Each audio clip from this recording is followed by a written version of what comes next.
11 février 1990. Après 27 ans de prison, Nelson Mandela est un homme libre.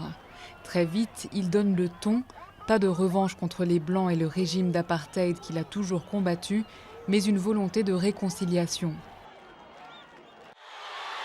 Premier président démocratiquement élu en 1994, il continue à se battre pour une nation arc-en-ciel multiraciale et donne espoir à des millions de Noirs, de Métis et d'Indiens opprimés durant l'apartheid.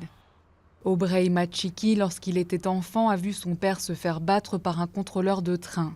Après l'apartheid, il est devenu porte-parole du gouvernement et est aujourd'hui chercheur en sciences politiques.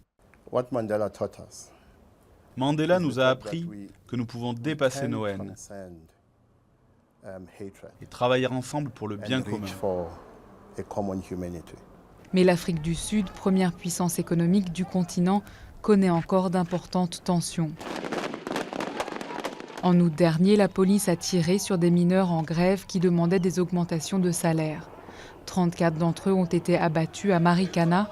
L'incident a choqué, déclenché une vague de débrayage et beaucoup de travailleurs ont exprimé leur frustration vis-à-vis du parti politique de Mandela, l'ANC.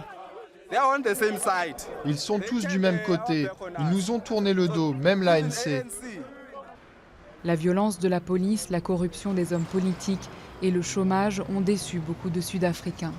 Mais tout cela ne doit pas être perçu comme un héritage de Nelson Mandela, estiment des analystes qui y voient des fléaux communs aux pays qui se développent.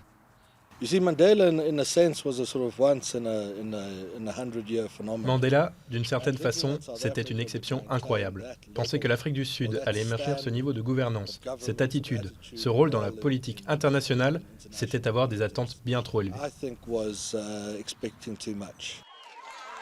Refusant un second mandat de président, Mandela avait continué à partir de 1999 de s'investir pour les plus démunis. Des démunis pour la plupart noirs. Selon des statistiques récentes, les revenus des foyers sud-africains blancs sont 6 fois supérieurs à ceux des noirs, même si ceux-ci ont progressé. 20 ans après la fin de l'apartheid, le combat lancé par Mandela est loin d'être gagné.